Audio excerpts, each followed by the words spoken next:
listening to the Rude Horror Podcast with your host, Marcus Rude.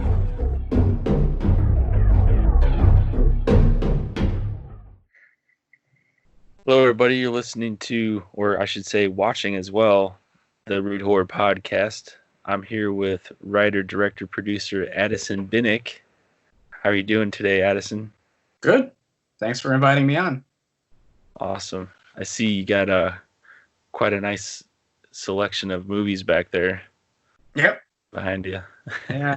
It started off, I have like my Universal Monster VHS tapes stacked up on there. That's kind of where it began. But I mean, then I just started collecting all kinds of horror VHSs and stuff. And, you can find them for a couple bucks at horror conventions and stuff. So I just pick them up and I've built the wall.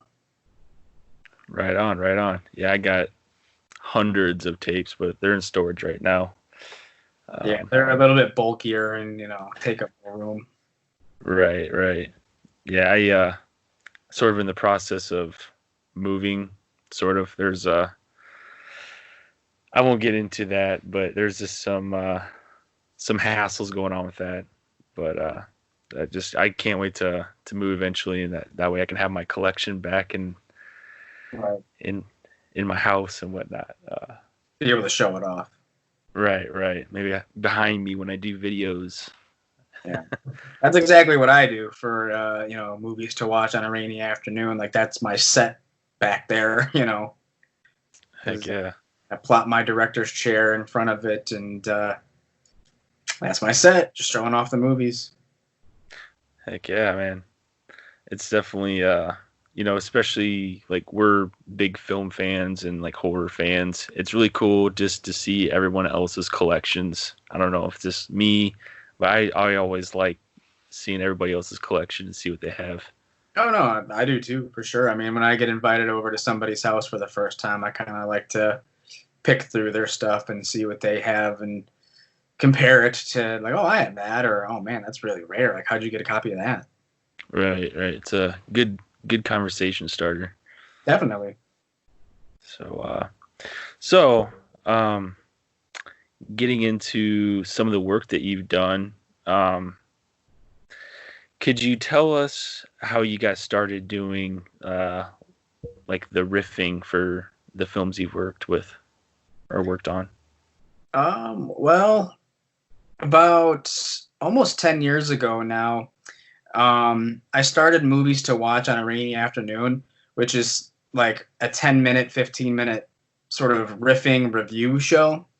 And when I started, YouTube only allowed my account to upload videos that were 15 minutes max. And I mean, I wanted to do feature-length riffs like Mystery Science Theater or riff tracks, but I mean, I was prohibited. So I had to sort of just create a review show, but have it be with riffing and stuff. So I compiled clips of sort of like the best of the worst parts of the movie and supplied riffs to those.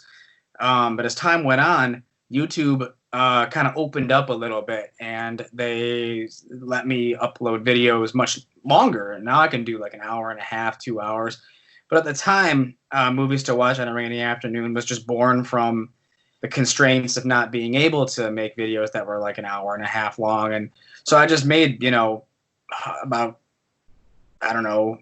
80 episodes of that, of just movie riffing. And then eventually I did the movie Rabid Grannies, which is a Troma release. And Troma saw that and messaged me and gave me Lloyd Kaufman's email address. So I emailed him asking if I could do like a riffing show for Troma and for Troma Now, which is like their Netflix streaming service.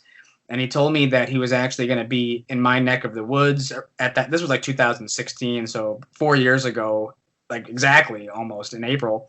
He was going to be at a horror convention near me and told me to come by and meet up with him and talk about the project in person. So I did. And I pitched him Tromasterpiece Theatre, and I said, I want to do like a Mystery Science Theater type riffing show with Troma films, can call it Tromasterpiece. Can I do this? And he told me that I could. He was going to pick the movie, and if it had to go through like a screening process where I had to send it to them once it was finished, and they would decide if it was, funny or not. and if it wasn't deemed funny, then they wouldn't release it, and I could do nothing with it. So it was kind of like the ball was in my court at that point, and I had to make something that was funny. Otherwise, I couldn't release it. So, I mean, we worked really hard on it for about a year, and I sent it to him the following summer. And I mean, since then, it's just been like I've been riffing on Troma stuff for both Tromasterpiece and Rainy Afternoon. But I mean, I've been doing Rainy Afternoon for, like I said, almost 10 years now, and there's like 122 episodes for free on YouTube. Wow, man, that's awesome to be able to get Lloyd's approval and riff on his movies. Yeah, he picked them. The first film was The Battle of Love's Return, which is not a famous Troma film. Most people have never heard of that movie because it's never officially gotten its own DVD release. It is Lloyd Kaufman's first film. He made it when he was 25 in 1971. I mean, he's not proud of it. He knows that it's not good. He's the first one to criticize it and stuff. And I had lunch with him once, and he told me that he was surprised that it even got any theatrical sort of distribution and anything like that in the 70s. But the movie has been released on like VHS and stuff. So some people may have rented it back in the day from the local video store or something. Like I have a copy on VHS that is still sealed, and I got it on eBay for only like $11. And I tried to get him to sign it, and he told me, like, don't open that. Only like 50 of those were ever made. But it's never gotten its own DVD release, never gotten a Blu-ray release. So a lot of people don't really know Battle of Love's Return. And, you could see it through Tromasterpiece, or dig through the way we watched it, like, over and over and over again to write jokes and stuff. I mean, we found it as an Easter egg on one of his early like sex comedy DVDs, like I think it was Squeeze Play or The First Turn On. If you navigate with your remote control and hit like up down arrows and stuff, you can find the movie, but it's really hidden in there. Yeah, but most people don't know. But then he liked it enough, our riff of it, to then give us Poultrygeist as our second episode, which was unexpected. So we ran with it. Yeah, I recently finished that, and just want to say you did a good job with it. I laughed at some of Reilly and Corny's jokes, and even some of your jokes were pretty funny. I try to give Corny and Reilly the best material. I mean, it's kind of a grab bag of like, I watched the movie with probably 12, 13 different people. Sometimes I'll just show up at their house with the DVD. Same thing with Battle of Love's Return. And just like, hey, we're going to watch this tonight, and I'll have a laptop, and I'll write down the comments that they say as they're watching the film. Like I'll watch it with my buddies who are doing the voices, and so we kind of come up with our own material. But then when I watch it with other people who, like, they're not actually the actors in it, they're just friends of mine who are I'm just documenting their knee-jerk reaction to the scenes, then I have to sort of figure out how to disperse, those jokes. But, I just play a version of myself in Tromasterpiece. But with Corny and Reilly, I want people to like those characters, so I try to give them some of the best material. Well, for sure. Some of those are... and Poultrygeist is already just a bonkers-ass movie, and it's full of material to where you could riff on. So I'm glad that Lloyd gave you his blessing to do that one. Yeah, I mean, that was the second challenge. The challenge of episode 1 was, how do we make this movie funny? Because Battle of Love's Return is not a good movie. It's his attempt at sort of doing a slapstick Woody Allen type, I don't even know, Buster Keaton style, like silent film meets Woody Allen 70s New York film, art film. And to make that funny was really, really hard. And I didn't even know if we did a good enough job. It was up to Lloyd, it was up to Troma, and it was up to potential, it was up to people who watching. It was up to people discovering it on Troma Now or YouTube to see, like, is this good enough for an episode 2? But then Poultrygeist was a whole new challenge, because now you have this movie that's already super funny by itself to begin with, and how do we make this even funnier? And it's hard to rip on stuff that's already funny because you can't. Like, you can't riff on an already funny joke. So we tried to just find comments or reactions to some of the scenes that were so over the top. I mean, this movie has people, diarrhea-ing themselves to death, and how do you riff on that? Well, because it's already humorous, but so you just have the characters like being shocked about that and stuff, and that's funny too. Right. Like, he's eating the cock's cock. Yeah. Yeah. Yeah, I mean, oh my gosh, that movie is just off the walls as it is. It's really entertaining. It's not like a horror movie where you're supposed to get scared. It's, No, it's a comedy. Over the top musical. Like, that was another challenge, was trying to riff on a musical.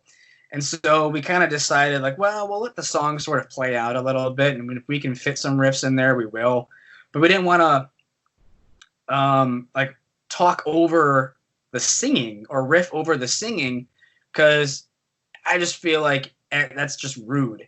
Like, there's there's riffing, like, when there's no dialogue. Like, if there's no dialogue in the movie, then like slip your riffs in there. But if people are talking or having a dialogue with each other or singing, you don't riff over that, because I feel like now you're just interrupting the film. Mm-hmm. For sure. Those are just kind of the guidelines that I sort of established for like Tromasterpiece. Yeah. Yeah. No, I get it. I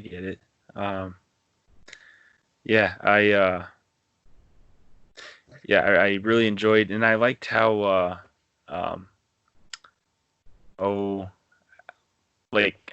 was that like all editing, or did you have like a green screen with you with Reilly and Corny behind you, looking like you're watching the movie? We filmed it with we put a green screen behind us, and we filmed with the camera in front of us. But then I took that footage and I flipped it in Final Cut Pro, so it was in reverse, and made it black so that you can't tell that you're actually looking at the front of us. Interesting. Yeah, because when you flip the image, it's the same shapes and everything, so it doesn't really matter. And when you black everything out, you can't tell, because when the camera is focused on us, filming us in front of a green screen, we can look forward, and we were watching the movie on a TV. And we did it in 5 chunks in 5 weeks. We would get together every Wednesday, and we would only watch 20 minutes of the movie with all of our scripts, pre-written jokes, and all that stuff. A little bit of rehearsal before jumping in, but not to bog everything down and, put a lot of work on our shoulders for that particular day. We knocked it out, the filming of the movie, in 5 different Wednesdays, just week after week after week, just 20-minute chunks. Just because it's not comfortable, kneeling on the floor with your hand puppeteering a puppet. I mean, I don't do that part, so I can only imagine how you probably get your knees sore, your arms sore. So I didn't want to put too much strain on my friends Brad and Steven, who are doing the actual puppeteering. Plus, they have to look at scripts and the time code on the television and make sure that they're saying their jokes that are matching up to the time code.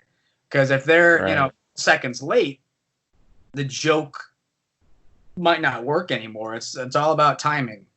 So I've never been in a band. I've never, I don't play any instruments or anything, but I can assume it's a lot like being in a band, and everybody has to be playing the same notes at the same time and syncing up with each other. Because if we're making riffs, and if those time codes are zipping by and you're missing those riffs that are supposed to be coordinated, that time code, now we're riffing over each other. So that's not going to work. Right. Yeah. Yeah. Timing is everything, especially in music making. So yeah, it's a lot like that. Right. No, that's pretty interesting though. Like there was a little bit of post-production editing of like some ADR, which is just like re-recording flubbed lines and stuff like that. Because again, when you're trying to keep up with the film and you're trying to keep up with your riffs, you might say the wrong word or something, or you might stall, or it happens. So we would just re-record it and, just plug it back in later. But it turned out fine. Yeah, I thought it was, again, really well made, and I was pretty impressed with it. I thought it was and it's a brilliant idea too. I mean, because a lot of us, I shouldn't say guys, but a lot of us horror fans, we like being around funny people that like to jab at, say some one-liners at some of the movies. The horror movies that are really cheesy. It's fun just to make fun of it in a way. I mean, yeah, Mystery Science Theater is my favorite show of all time, and I just always wanted to do my own version of that because, they had they were on television, so they couldn't show movies with nudity or gore. They couldn't swear and stuff.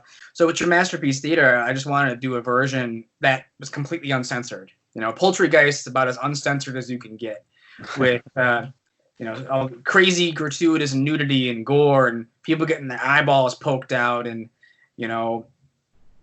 musical numbers with topless women and just completely uncensored. I didn't want to censor anything. And so that our jokes also can be some, a little crude here and there. But I'm hoping that, somewhere, funnier and wittier in addition to just being crude, trying to, even it out a little bit. Mm-hmm. But I mean, we watch movies, not just the ones that we do for Rainy Afternoon at Tromasterpiece. I mean, my friends who do the voices of Corny and Regally, I mean, we before coronavirus, of course, we would get together every week just to marathon cheesy movies. And this is just something that we've done for a long time. And it just kind of segued itself into becoming, our show. Right on, man. So I know recently you decided to change the name. Could you maybe give us a little info? I mean, you don't have to, if you don't feel comfortable saying anything, you don't have to. But maybe not a lot of people know that you're changing the name. Yes. Yeah. Oh. Could you maybe say something about that? I tried to get a third episode of Tromasterpiece. I wanted to get another movie from Lloyd, but he won't give me one. He won't greenlight an episode 3 at this time. And so without him giving me permission to do an episode 3 or giving me a movie, I can't go ahead and do it, without his blessing. So I had to sort of scramble and improvise, and I started sending out emails to other horror movie companies and stuff. Some rejected me right away, like Grindhouse Releasing said no. Said no. Severin Films said some companies have gotten back to me, and we've struck up a licensing agreement, which is going to be a lot different than what I've done with Troma, because Troma and Lloyd, they never asked for money for licensing their films. Lloyd just gave me permission to do Battle of Love's Return and to do Poultrygeist, but he never asked for money, and I never had a contract with them. So now I'm writing up contracts and paying companies to use their films. So it's going to be a little bit different going forward.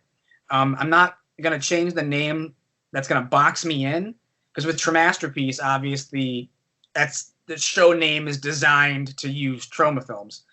But I've learned my lesson, and now we're just going to call it Roastmasterpiece, however you want to pronounce it. Was actually a title that was created for me by a friend of mine named Bob Coldicott, and I met him last year. He filmed with us for Psycho Ape. He came down from New York, and we filmed a kill scene in the movie, and we've kept in contact ever since. And he just gave me that name, and I thought it was fantastic because it sounds like Tromasterpiece, and we're still roasting movies, but we're not going to be strictly a one company show anymore. I'm getting movies from other companies.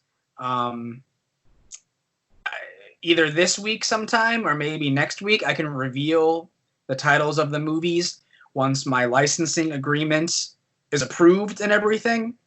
So I'm hoping that this summer I can launch another Kickstarter like I did with Tromasterpiece Episode 2 to pay for the licensing of these films. Right on. Yeah, it's I would say it's a pretty genius movie. Not movie idea, but movie name. Roastmasterpiece. Yeah, it sounds cool. I like it. Yeah, it sounds perfect for what you're doing.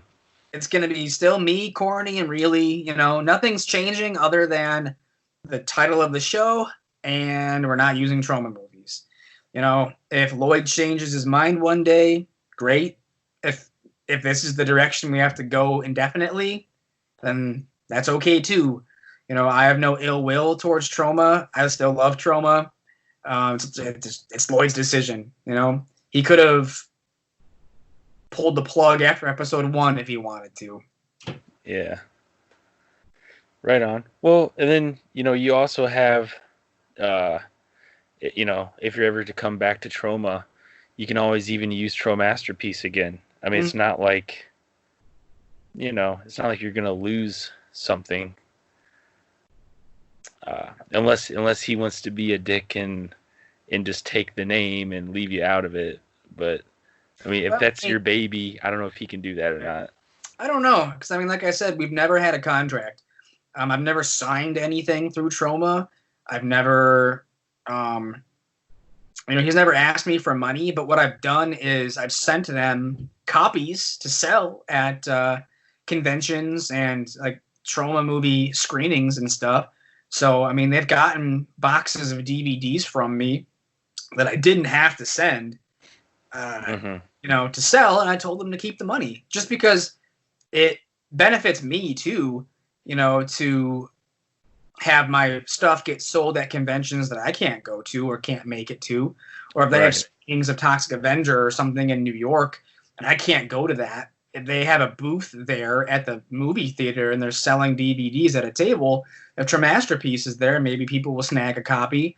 And that still benefits me at the end of the day. So I'm still more than willing to send them stuff like that. It's just, no episode 3. So I gotta do Roastmasterpiece instead, which I think once I reveal what the movies are, I hope that people will get excited and see, like I'm working with these companies now, so it's gonna open up new doors and stuff. Because what the difference too is with Tromasterpiece, Lloyd picked our movies. With these companies, I sent in a wish list and got the movies in the wish list approved. So wow. I can cherry pick what I want now, as opposed to before it was Lloyd just telling me this is what you're doing next. So, it's an interesting new dynamic with what movies I can and can't use. Because also with Lloyd, he told me right off the bat I could never do a Toxic Avenger film. Not any of them. Wow. It's not it's not a secret that 2 and 3 really aren't like the best Toxic Avenger movies. And originally I wanted to do number 3 as my pilot, and he told me no Toxic Avenger films. Here's Battle of Love's Return instead. So I was like, all right, well, I tried, but right. So I don't really have those kinds of restrictions now. Awesome, man. Yeah, I'm anxious to see what your new chapter is, man. Yeah, I think it should be cool. I hope so. It's also, like I said, I want to launch another Kickstarter this summer. Once I'm hoping that I've just not just for myself, but because I want the world to get back to normal. But I want people to get back on their feet, and I don't want to ask for a whole bunch of money for a Kickstarter if people can't afford it. That'd be ridiculous and crazy. And I also, I just want to wait. I just want to wait a little bit until things have sort of settled down. But I will, need to launch another Kickstarter in order to pay for the licensing of these films. Right on. And actually, one of the companies has agreed to accept that they're okay with accepting Kickstarter money, which is pretty cool. Yeah, that is pretty cool. Because it's an odd request. It's like, hey, I want to license one of your movies in your catalog. However, I need to do a Kickstarter first and give you the money. Is that fine? And they're okay with it. They said no rush either, so which is really cool. That's pretty cool, man. And I'll say I am a Kickstarter for your Psycho 8 movie. Thank you. I got the DVD one. It might have been like the $15 one or whatever, but no, I really like the whole idea that you have for Psycho Ape, and I'm anxious to see the finished product. Yeah, that one. Most of the movie is shot, like it is done. It's being edited right now. I am not the editor of the film. I'm the editor of Tromasterpiece, but I'm not editing Psycho Ape. My friend Greg DeLiso is editing the movie, so all of it's on his computer. But because obviously we're social distancing right now and not getting together in groups, I haven't seen the rough cut in probably over a month at this time. We used to get together. We would get together every Thursday. It was Psycho Ape Thursday to either shoot or edit or do sound mixing or write or plan or something. But we haven't been able to do that in a really long time. The last time I saw the film, it was running at about 70 minutes, which is about the length we want it to be anyway. Like, we don't want it to be some, super long thing that outstays its welcome or anything. We have like one scene left that we want to film, but we've just been waiting. We've just been waiting for the right time. And other than that, we've just been kind of doing like the boring part, which is like sound mixing and adding music and stuff.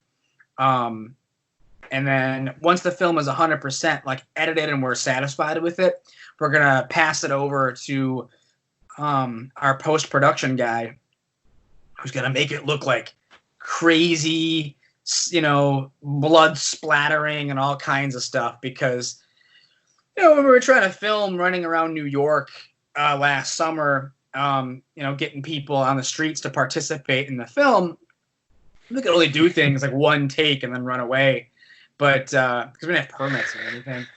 And so some of the stuff like the, ripping off people's arms didn't quite turn out that great. So we're just going to add some like, cartoony looking blood spraying out of his stump and stuff. But that's his department, That's our friend Jason Ewert, who did the poster for Psycho Ape, did the poster for Tromasterpiece Episode 2, and he's responsible for all of the really cool teaser trailers that you've seen for Psycho Ape. He adds the cool-looking VHS sort of style to it. Like, that's all filters. Like, he does that. So we're going to make the movie look like that, because it doesn't look like that already. Right on. Kind of gives it like a little grindhouse feel to it. Yeah, he's responsible for making it look like grindhousey. Because, we did shoot the movie on mini DV tape, so it already kind of does have like a lo-fi VHS type quality, not 100% though. So once we pass the clips off to him, he's gonna make it look all 100% like grindhousey and stuff, and add crazy gore and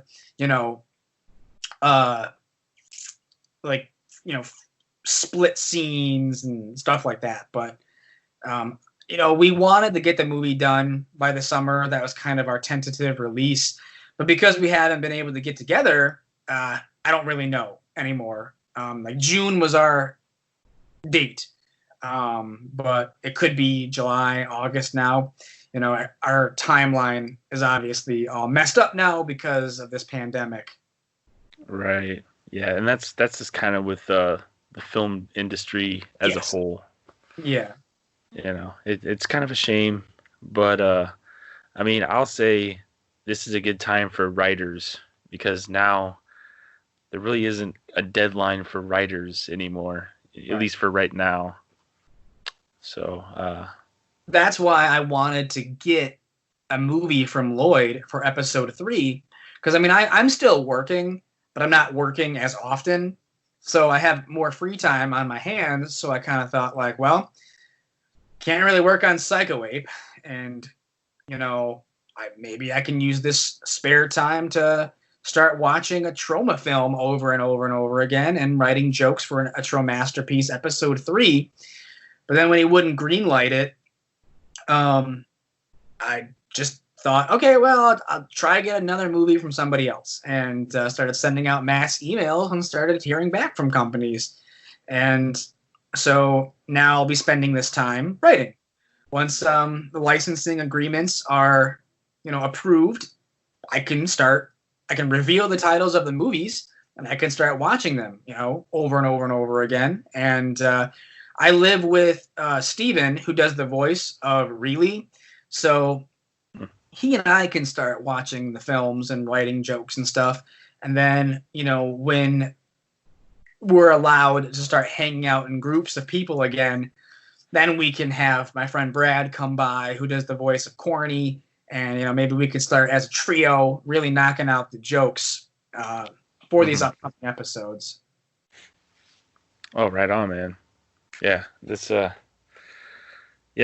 think you got a good thing going, and you're definitely onto something. So I did have a couple questions with Psycho Ape. Yeah.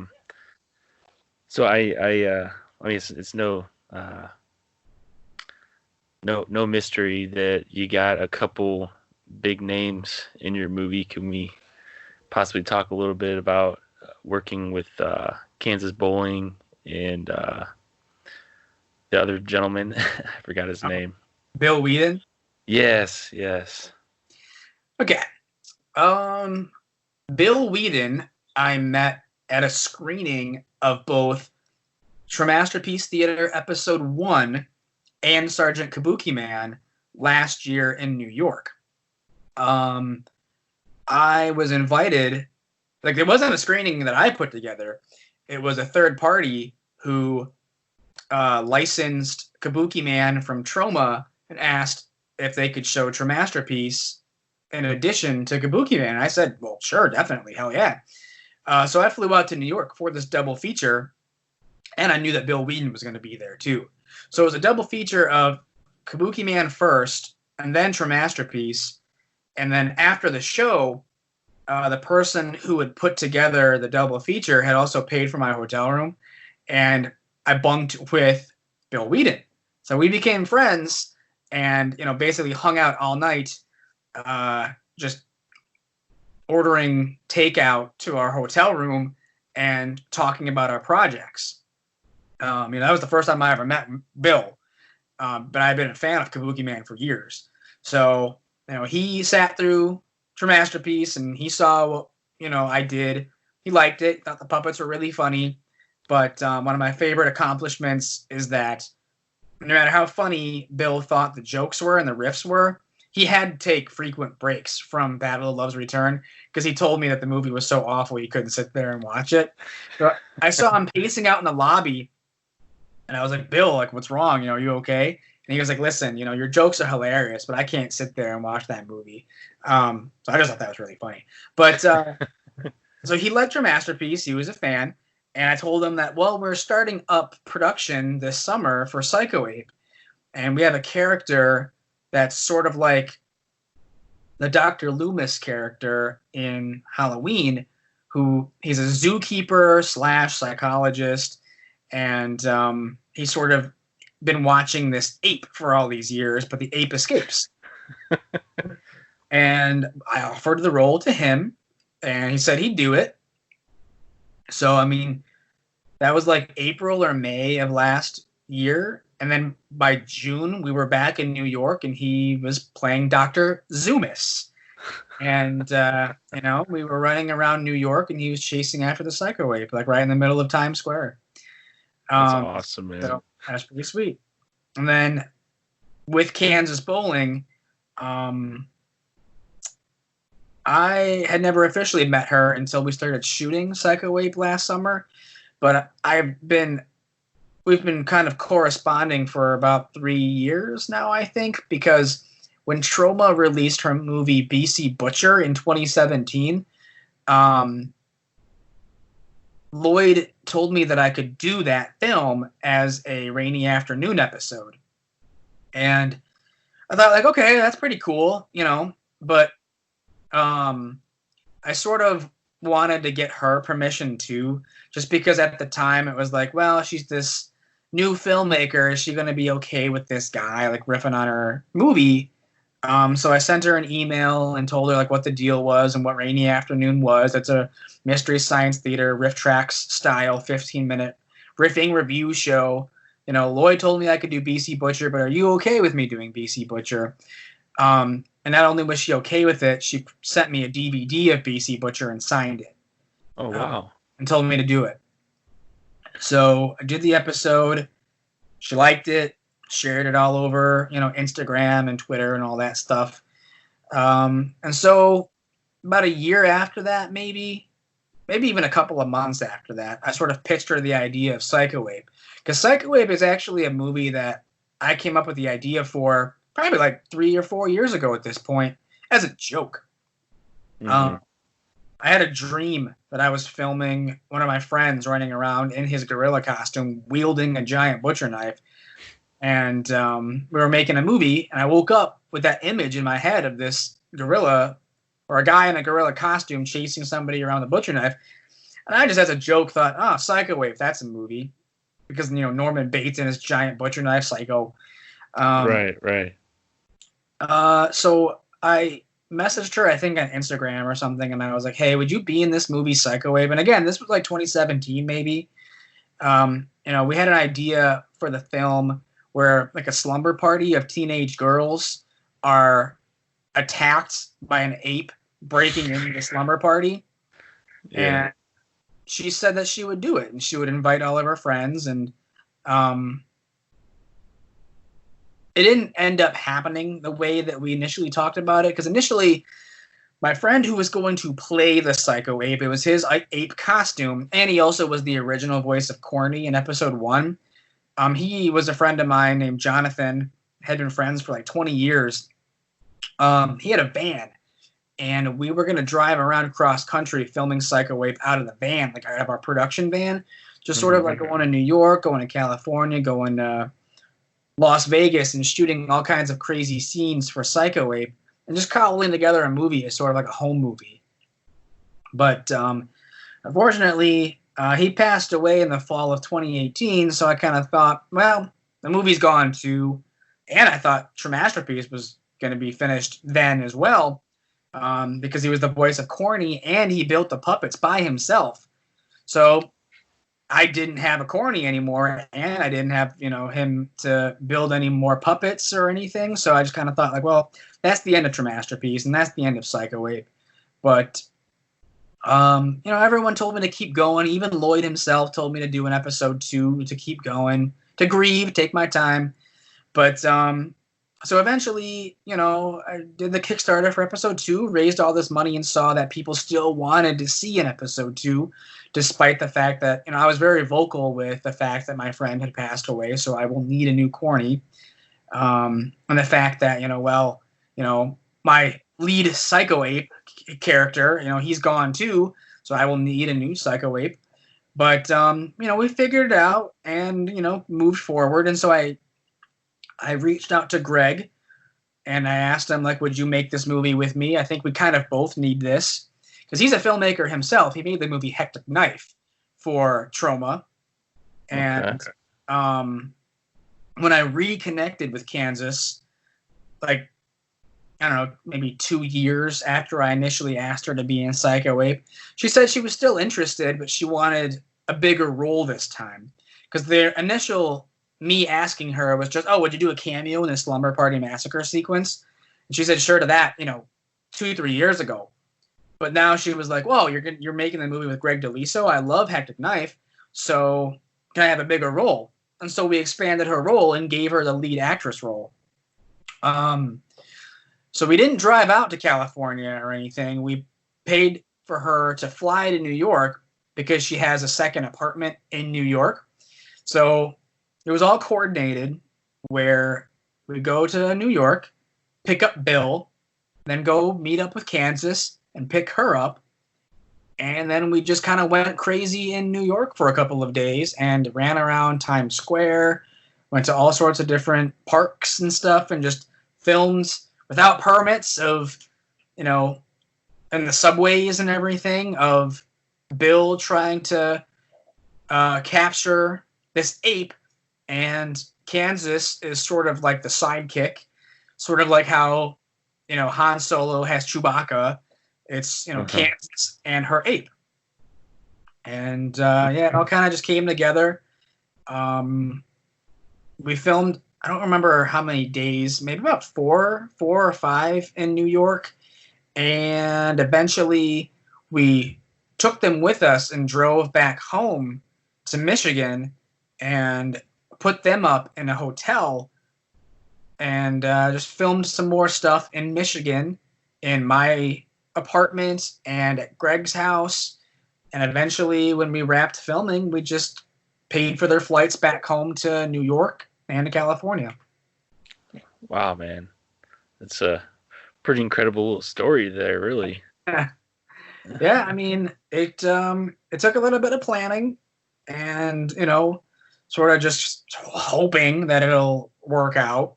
Because, with both Tromasterpiece and Psycho-Ape, there was, it was stop and go for a while. We didn't even know if we were going to be making these projects. But, we ran Kickstarters for both projects, and so we had a little bit of money.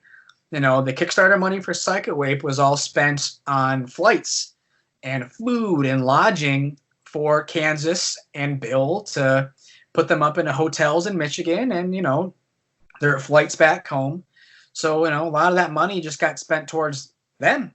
They got paid too. Mm-hmm. For sure, man. Wow. Yeah, and I just want to say sorry for your loss too. Thank you. I know it's probably tough dealing with, especially since he helped you with Tromasterpiece and helped create some of the characters and whatnot. I'm sure he would want you to keep going too. Yeah. I had been friends with him since probably the year 2000, and when we met each other in middle school, and I introduced him to Troma and all that stuff. And, when he found out that I was going to be doing Tromasterpiece Theatre, he built those puppets himself, We did not, and he was a musician, and that was more his thing, was, playing in bands, various bands, and performing live and, recording albums and stuff. Neither one of us knew that he also had puppet making skills. That was a huge surprise. And he knocked those things out by himself. And I wanted him to be the voice of Corny.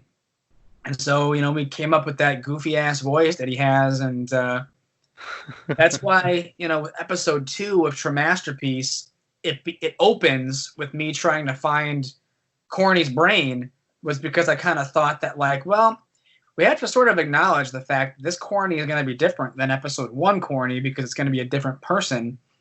So that all came from trying to find a solution that made sense and also funny. Right. Yeah, I thought that was quite amusing. Little amusing tidbit there. Yeah, that's where it all came from, was because, I have to establish that this Corny's voice is going to be different and it's going to have maybe a little bit of a different personality. How do we do that? Well, Corny's brain is removable. That's established in the opening credits of the show. when I dig my fingers in to eat his popcorn, I accidentally pull out his brain. You know, that was just a gag that we put in the opening credits of episode 1. You know, that wasn't supposed to be some sort of Easter egg like in the future that we were going to pay it off or anything. It was just a gag. It was just a joke. But luckily, you know, we turned that into something, and I think it worked. Right on, man. Right on. And didn't he do the music? Yeah, actually, yeah, he wrote the theme song for Tromasterpiece Theatre. You know, that was his. You know, all sorts of contributions. The puppets, the theme song. He was corny. So, you know, when he passed away, not only was it the fact that I lost one of my best friends, but I was also like, man, you know, he was just as involved in the creation of this show as I was. He, without him, there would be no puppets. Without him, there would have been no theme song. So it just was such a monumental loss on all fronts that I really didn't think I could go forward. But, you know, I gave it some time, and the Kickstarter was definitely an eye-opener that people still wanted more. So hopefully, you know, people liked episode 2 enough and enjoyed their DVDs that they received from the Kickstarter that I can now go forward and say, like, hey, you know, can't do Troma anymore. Hope that's okay. I'll be getting these other movies, though, from other companies. It's going to be the same show. You're still going to get corny and really, but we're just going to be doing different kinds of movies. Right on, man. Yeah, and I mean, I don't see why that would be a problem. I mean, you're kind of expanding your horizons, and you're not just stuck to one specific, you know, you're not boxed into one thing. Yeah, I think that there may be some people who only liked the show because we were picking Troma movies or using Troma movies, and that's fine. But I hope that they, you know, reconsider or maybe, you know, expand their horizons a little bit. Because having been involved with Troma for the last 3 or 4 years, like I go with them to horror conventions and stuff, and I sell copies of Tromasterpiece. And, you know, I meet some hardcore Troma fans where, like, that's all they watch. That's all they know. I don't care about anything else. And, you know, I love Troma. I have a pretty big Troma collection myself, but I watch other stuff other than Troma, you know. Right. What's your favorite Troma movie if you had to pick? Like, what's your holy grail? That's easy. It's Terra Firma. Terra Firma. Right on. It's my favorite movie. It's my favorite Troma movie, period. For sure, for sure. I liked Cannibal the Musical. That was kind of like my first introduction into Troma. Yeah, that's a good one too. You know, just because, you know, back in the day when I was younger, I was all about South Park, and like basketball, and, you know, following Matt Stone and Trey Parker, and then stumbling upon Cannibal the Musical. I think really that helped get me into Troma movies. And then when you see the trailers for some of the other ones, it's like, holy crap! Like, what is this stuff? Right. I actually, when I first saw Cannibal the Musical, I bought the DVD from Best Buy just on a whim because the movie was called Cannibal the Musical. Like, this sounds crazy. And I did not know the first time that I ever watched it that it was by Trey Parker and Matt Stone. I just thought it was this crazy, funny cannibal musical. But it wasn't until I did a little bit of research that I was like, oh, South Park guys made this. Like, I had no idea. Yeah. It's kind of crazy how things come to be in,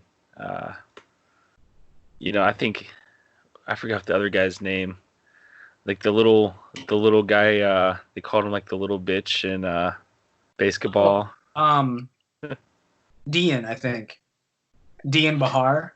Yeah, I think he's in basketball. He's in. He's kind of like in everything that they're involved in. Yeah.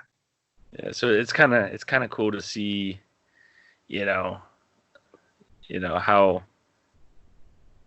I don't know what I'm trying to get at. Like, you know, people that are involved in one thing just kind of continues to. Right, they work together on many things. Yeah. Keep that friendship going.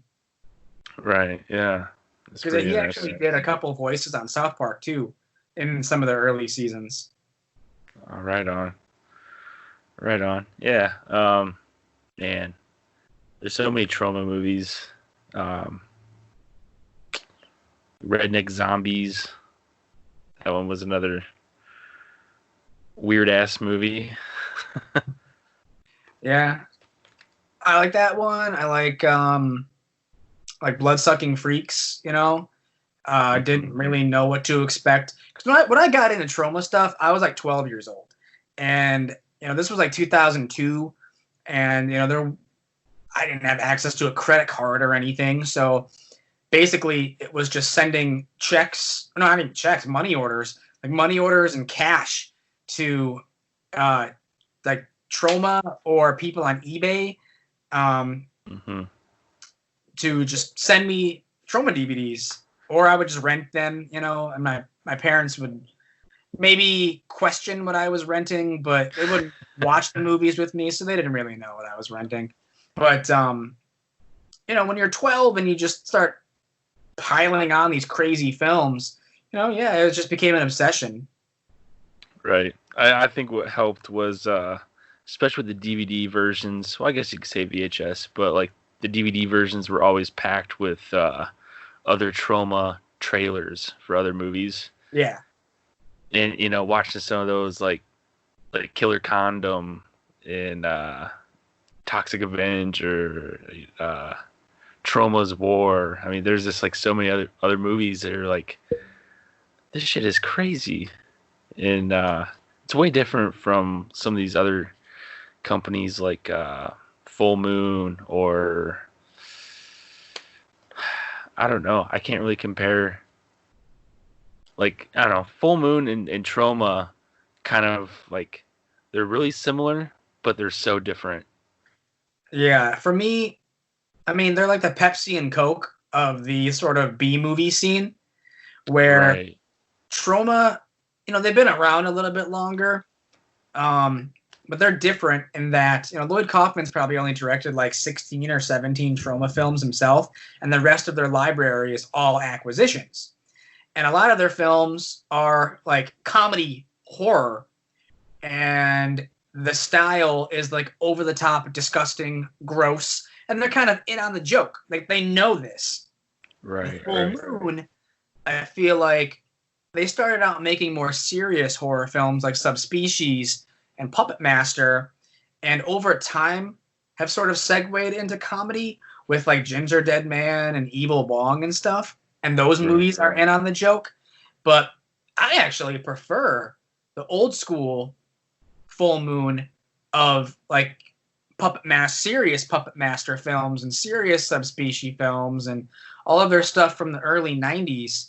I'm still a fan, but I think that's the difference, is that Full Moon, most of their movies, I think, are more serious, or they try to be. And have become more comedic. And I don't know if you're aware of their newest movie they put out like last week. It's called Corona Zombies.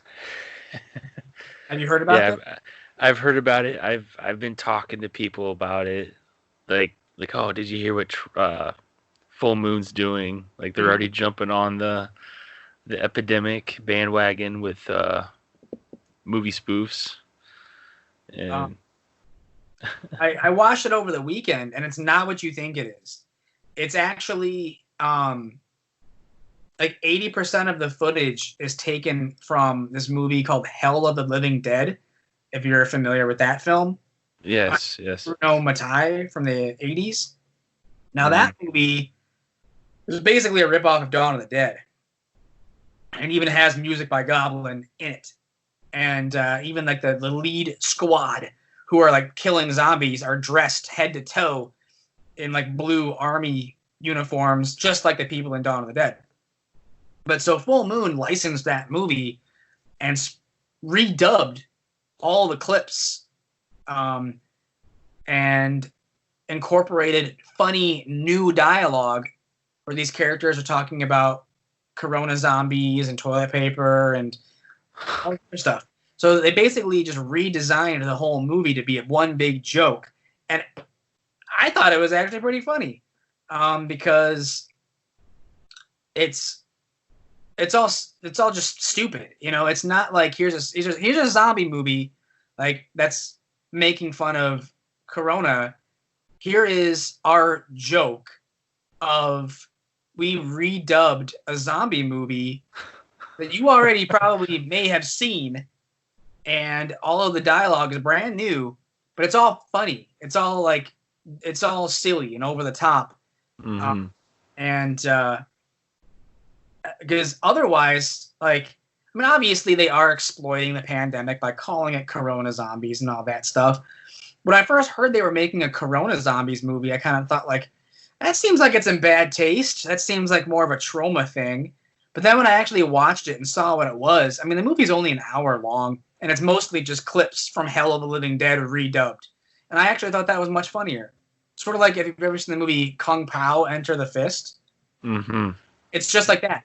Like, you know that movie is comprised mainly of just clips from another movie, and he, you know, used green screen to put himself into that film, and most of it's just some obscure, you know, kung fu movie from the 70s that people don't know about.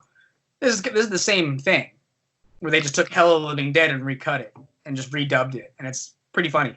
Wow, that's interesting. So, like, is there, like, any new scenes added, or is it just all just chopped and screwed? There's some. There's a wraparound story of a girl who turns on the TV and she sees press conference from Donald Trump talking about Corona, and so she's responding to what's going on television, and she's on a phone call with, you know, one of her girlfriends, and they have some funny dialogue talking about, like, getting into fights at the store about hand sanitizer and toilet paper and stuff. But they're playing really dumb characters who it's satire, because the things they're saying are people that they're selfish characters who, you know, are talking about, like, why this, why that, oh, woe is me, because I couldn't get, you know, I can't go anywhere now. I can't go to a bar or anything. So the whole thing is just making fun of, you know, people complaining about, you know, oh, I can't go do this now because, you know, people aren't, you know, there's the pandemic and stuff. But it's, you know, the whole thing, it's like how South Park makes fun of stupid people for the way that they selfishly act during, you know, a pandemic situation and stuff. Yeah. So the Like whole real thing time is events. yeah. It's them tackling current events. It's just like a live episode or a live action episode of South Park of just making fun of stuff, and they happen to use footage from, you know, an obscure zombie movie that in itself is already a ripoff of Dawn of the Dead. Yeah. That actually might make me want to watch it even more now, because It's first not the best thing in the world, but it's only an hour long, and, you know, some of the jokes and some of the redubbing is pretty funny. nice. There's a lot of it kind of add up with their mouths, or is it like really really off when they talk? I guess, I don't know, 50-50, you know. Yeah. I don't know. I thought I'd ask because I haven't seen it yet, but yeah, I know it's on the Full Moon. I don't know what is the app called? Full Moon Direct or something like that. Yeah, Full Moon Direct is like their actual store website where you can order merch. But Full Moon Features, I think, is their streaming service. And Okay.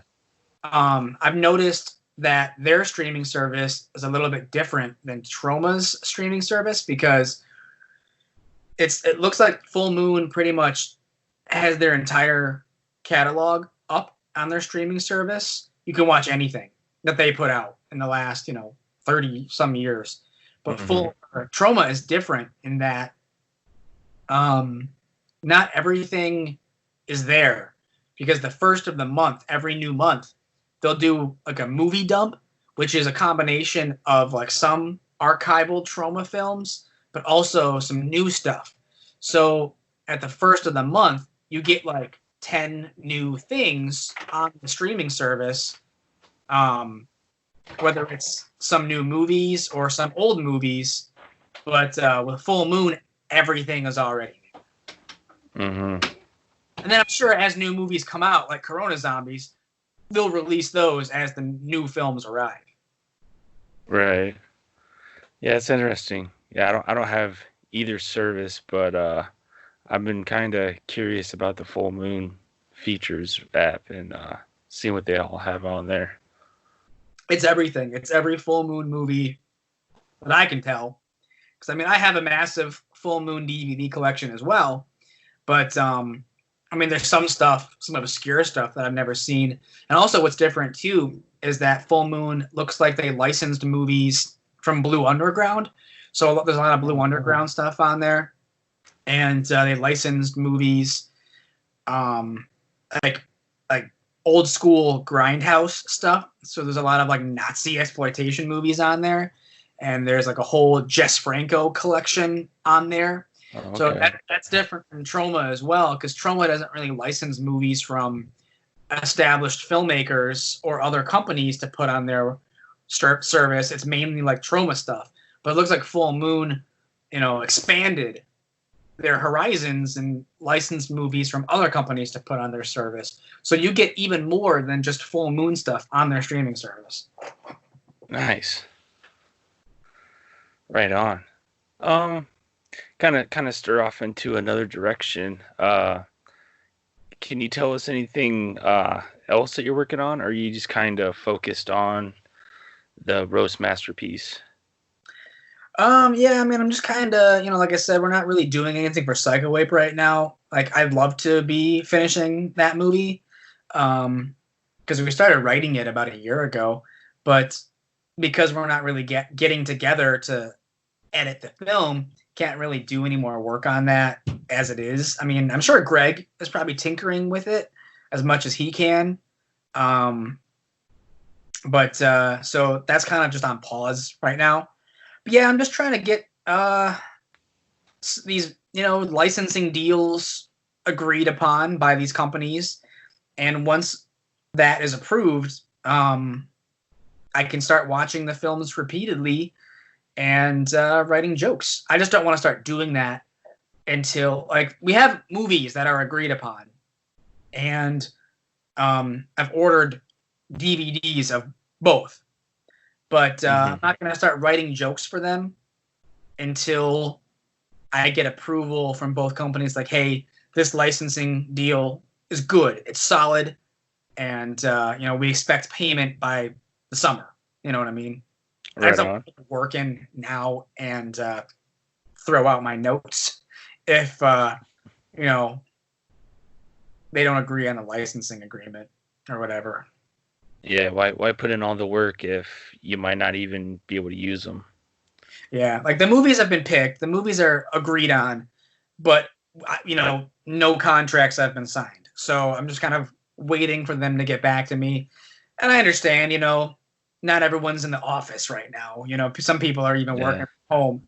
So it might take a couple days, a week or two for the heads of these companies to be like, yes, this is fine, this is good. There's there's more steps to it than what I'm used to. Because with Lloyd, it was basically like, here's your movie, go. Right on. Yeah, man. Now it's like, okay, yes, you can use those movies. That's cool. Yes, you can pay us with Kickstarter money. But, there's also, how long I can have the licensing for these films for.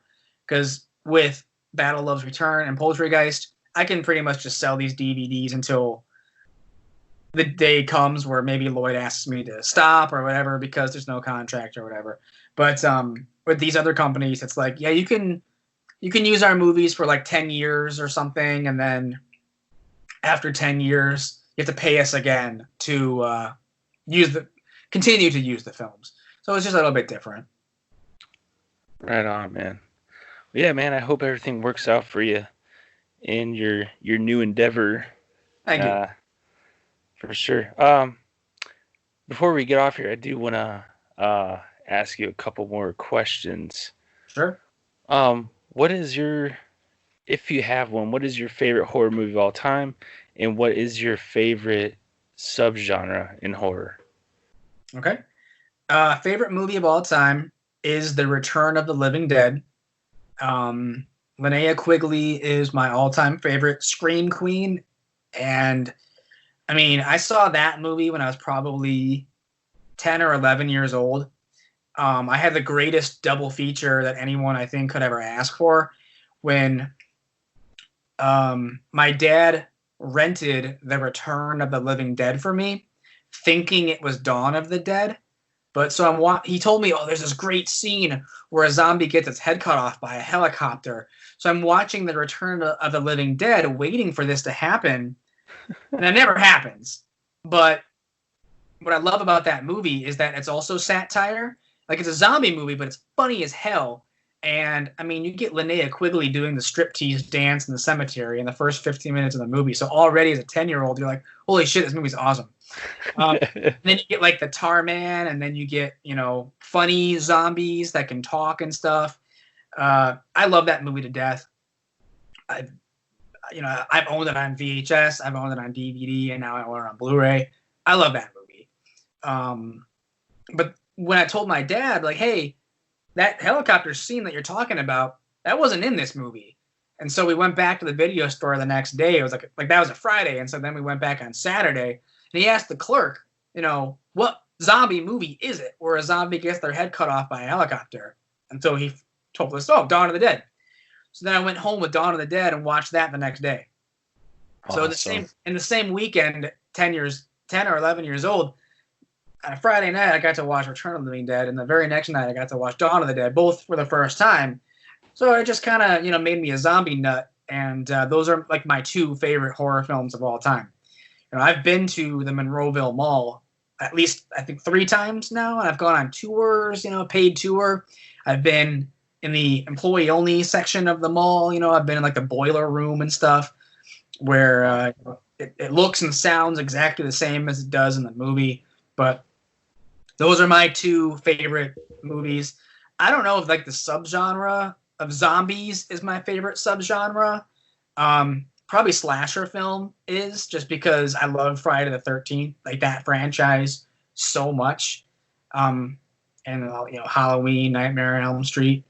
So I think that like Return of the Living Dead and Dawn of the Dead are my 2 favorite horror films, but my favorite subgenre is a slasher film. I love them. And I love the shitty ones. I love the good ones. I love them all. Heck yeah, man. Yeah, I can't argue with you with the Night of Living or Return of the Living Dead and Dawn of the Dead picks. Those are amazing movies. I like comedy horror films like Evil Dead 2 and Army of Darkness. There's something about being able to laugh your ass off while there's also blood splattering all over the place that I just genuinely love. That's why Psychowave is a comedy, and it's him hacking people's limbs off with a banana. So that's exactly the kind of movie to expect. And it's because of trauma and because of like funny horror films like Return of the Living Dead, satire. That's my taste. That's what helped me,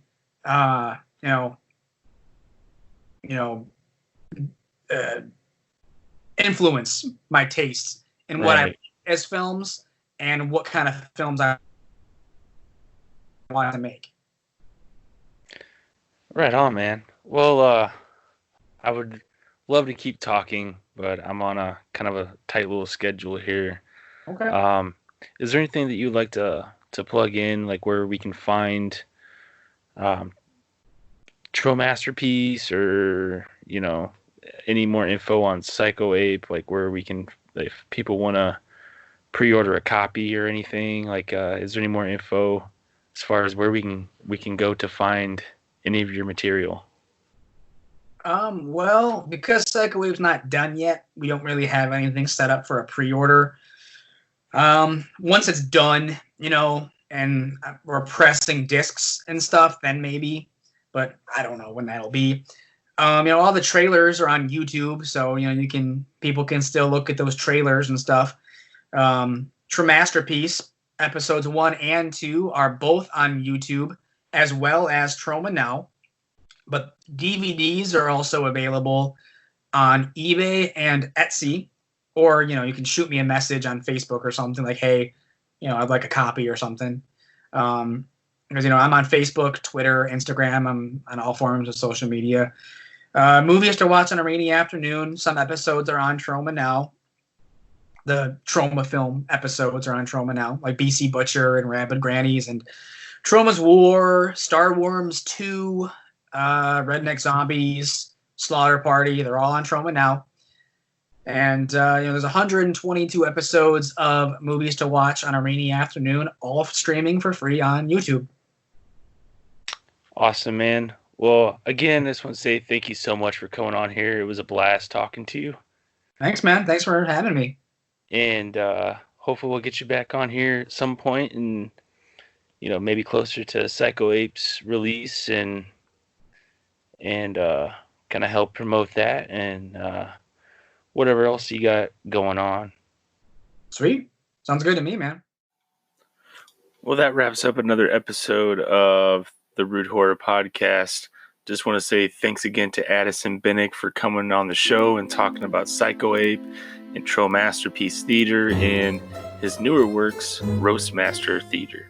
So, man, a lot of good stuff in there. So thanks again, Addison, and hope to have you back on here when we can talk more about Roastmaster Theatre and closer to Psycho Ape's release. Before we get off here, I just wanted to mention Midwest Monster Fest is coming back to East Moline at the Rust Belt, September 5th and 6th. There's going to be tons of cool stuff there. There's going to be more guest announcements than what they have on their website. There's going to be a horror-themed cosplay contest with prizes, effects challenge with prizes, horror-themed pinup contests, and movies going both days. 70-plus booths and celebrities and vendors. So, or I should say with celebrities and vendors. So, tons of cool stuff. If you're from the Quad Cities, this is a not-to-miss event. If you're from out of state, I can say from past experience, this is definitely worth making the trip to go and attend. Lots of cool stuff, guys. And then I want to mention Wake Brewing. They're a brewing company in Rock Island, Illinois. They make some terrific craft beer right there at the brewery. And I do want to mention they hand can one can at a time for you to take cans to go. And they're still open-ish. You can pre-order beer through their Instagram and Facebook. Just send them a message and say you want to pre-order some cans to go, and you make your order there. And then on Saturdays from noon to 3 is the window to pick up your beer. So definitely check them out. They hooked me up with some Hex and Electric Dust beer, and it was very good. So and I'm not just saying that just because I talk about them all the time. I wouldn't talk about them if they didn't make good beer. So not trying to stir the pot or whatever, but no, like I really do enjoy the beer that they make, and I definitely support them. The Rude Horror Podcast definitely supports them. So check them out. And Addison, thanks again, man. This was awesome. You're a cool dude. We'll keep in touch. And yeah, I just want to thank everybody for listening. And go check us out on Facebook and Instagram at Rude Horror Podcast. I'm always on there throwing stuff in my stories and always announcing new episodes out of nowhere and guest announcements coming up. So yeah, guys, just stay tuned. Thanks for listening, and later. Okay, I lied briefly. I fucked up the name. It's Roastmasterpiece Theatre, not Roastmaster Theatre. So my bad. Didn't want to sound like an asshole and just leave that be.